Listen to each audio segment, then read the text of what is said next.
Hi, and welcome to Bible Discussions. I am Rachel Hunt, and today we are going to talk about an incredible story from the Bible where 300 men with the power of God defeated an entire army. Yes, an entire army defeated by 300 men. So we're going to look at the book of Judges, and we're going to start reading from chapter 6, and we are going to see how this story unfolds and whatever lessons we can learn from it. Because of course, the Bible isn't for a fairy tale or a nursery rhyme or something that you just read for enjoyment. The Bible is about teaching us how we can live according to God's word and how we can ultimately be saved. So today we are going to jump into Judges and we're going to look at chapter 6 onwards to see the story of the 300 men in the Bible. All right, so let us begin.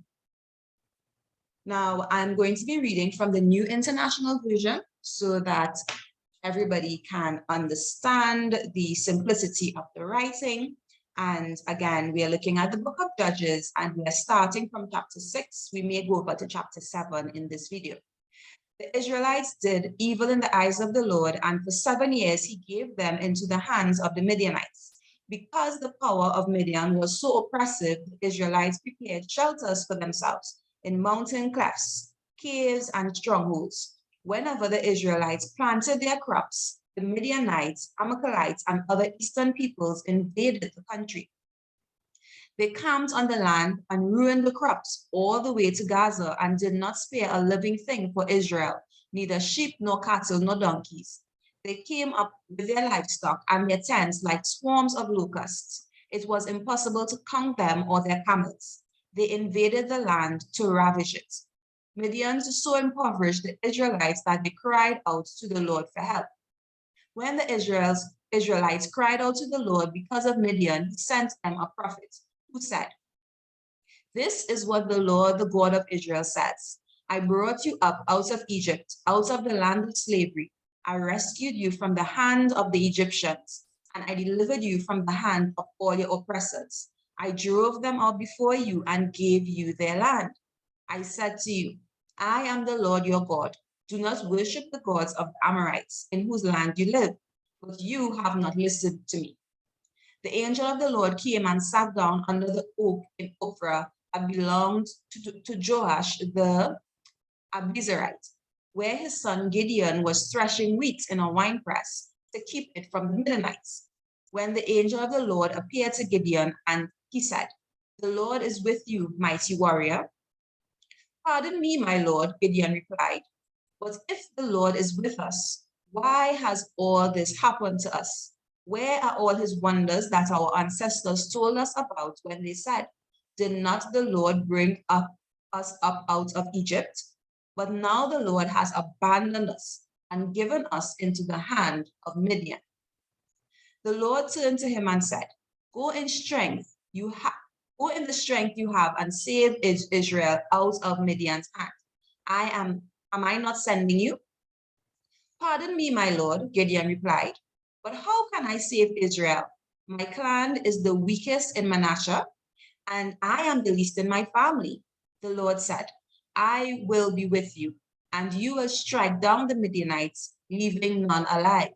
Gideon replied, "If now I have found favor in your eyes, give me a sign that it is really you talking to me. Please do not go away until I come back and bring my offering and set it before you." And the Lord said, "I will wait until you return." Gideon went inside, preparing a young goat, and from an ephah of flour he made bread without yeast. Putting the meat in a basket and its broth in a pot, he brought them out and offered them to him under the oak. The angel of the Lord said to him, "Take the meat and the unleavened bread, place them on this rock, and pour out the broth." And Gideon did so. Then the angel of the Lord touched the meat and the unleavened bread with the tip of the staff that was in his hand. Fire flared from the rock, consuming the meat and the bread, and the angel of the Lord disappeared. When Gideon realized that it was the angel of the Lord, he exclaimed, "Alas, sovereign Lord, I have seen the angel of the Lord face to face." But the Lord said to him, "Peace, do not be afraid. You are not going to die." So Gideon built an altar to the Lord there and called it "The Lord is Peace." To this day, it stands in Ophrah of the Abiezrites. The same night, the Lord said to him, "Take the second bull from your father's herd. On the 7 years, the one 7 years old, tear down your father's altar to Baal and cut down the Asherah pole beside it. Then build a proper kind of altar to the Lord your God on the top of its height, using the wood of the Asherah pole that you cut down. Offer the second bull as a burnt offering." I may have mispronounced this word, but you all are seeing it. If you know, let's assume that it was the proper pronunciation. I will look it up afterwards. Verse 27. So Gideon took 10 of his servants and did as the Lord told him. But because he was afraid of his family and the townspeople, he did it at night rather than in the daytime. In the morning, when the people of the town got up, there was Baal's altar demolished, with the Asherah pole beside it cut down, and the second bull sacrificed on the newly built altar. They asked each other, "Who did this?" When they carefully investigated, they were told, "Gideon, the son of Joash, did it." The people of the town demanded of Joash, "Bring out your son, he must die, because he has broken down Baal's altar and cut down the Asherah pole beside it." But Joash replied to the hostile crowd around him, "Are you going to plead Baal's cause? Are you trying to save him? Whoever fights for him shall be put to death by morning. If Baal really is a god, he can defend himself when someone breaks down his altar." So because Gideon broke down Baal's altar, they gave him the name Jerubbaal that day, saying, "Let Baal contend with him." Now all the Midianites, Amalekites, and other eastern people joined forces and crossed over the Jordan and camped in the valley of Jezreel. Then the Spirit of the Lord came on Gideon, and he blew a trumpet, summoning the Abiezrites to follow him. He sent messengers all throughout Manasseh, calling them to arms, and also into Asher, Zebulun, Naphtali, so that they too went up to meet them. Gideon said to God, "If you will save Israel by my hand, as you have promised, look, I will place a wool fleece on the threshing floor. If there's dew only on the fleece and all the ground is dry, then I will know that you will save Israel by my hand, as you said." And that is what happened. Gideon rose early the next day, he squeezed the fleece and wrung out the dew, a bowl full of water. All right.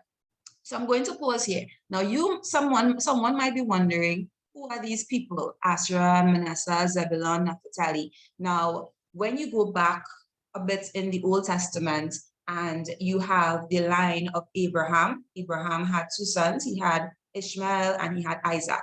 From Isaac, the child of the promise, came Jacob. And Jacob is also called Israel. And Israel had 12 sons. Now, there's a bit of a backstory. You have to go there in terms of there were 12 sons, but then you had the Levites, who was the priest. Anyway, so the point is that these are some of the names of the 12 sons of Israel or Jacob, and they became tribes. A tribe is just a group of people, and from those tribes, they got bigger and bigger and bigger, and they would have settled in the different places that God would have given them. So Gideon is essentially calling all the tribes together, well, not all, but the ones that are listed here, so that they can defend Israel. Now, Gideon wasn't sure that he was actually on this mission for God. So he asked God for a sign. So he said, "If you will save Israel by my hand, as you have promised." So he's putting a piece of wool on the floor, and he's telling God, if all the floor around is dry, but the wool itself is wet, then he would know that God will do what he's promised. And he woke up in the morning and all around was dry, and the wool was so wet that with dew that it filled a bowl of water. Then Gideon said to God, "Do not be angry with me. Let me make just one more request. Allow me one more test with the fleece, but this time make the fleece dry and let the ground be covered with dew. That night God did so. Only the fleece was dry, all the ground was covered with dew. So we see here that God showed him the second night that he made all around wet, and the fleece was dry, which was the piece of wool. It was not wet. So Gideon would have had some level of assurance that God was actually sending him on this mission to save Israel. So we will look next time and see what else God does with Gideon and with the children of Israel in order to show them that he is God. So some of the lessons we can take from this chapter is that the children of Israel, they turned away from God, the one true God, Jehovah, and they began to worship other gods, namely they were worshiping Baal. And because of that, they separated themselves from God, and the Midianites and Amalekites and other people, they said the eastern people, they were basically taking advantage of the Israelites because the Israelites didn't have any protection. But God, in his love and his mercy, he still reached out to the Israelites when they cried out to him, even though they chose to go away from him. And God chose Gideon to go and essentially stand for Israel. Now, the interesting thing is that Gideon said that he is the least of his family and his tribe is the least of the tribes. And we see that God doesn't necessarily choose the strongest. He doesn't necessarily choose the bravest. He chooses the ones that are willing to work according to his purpose, that are willing to walk according to his purpose. So one of the lessons that I take from this is that we shouldn't look at our own strengths when God calls us to do something, because he will enable us and he will strengthen us. All we need to do is to be willing to give God our all.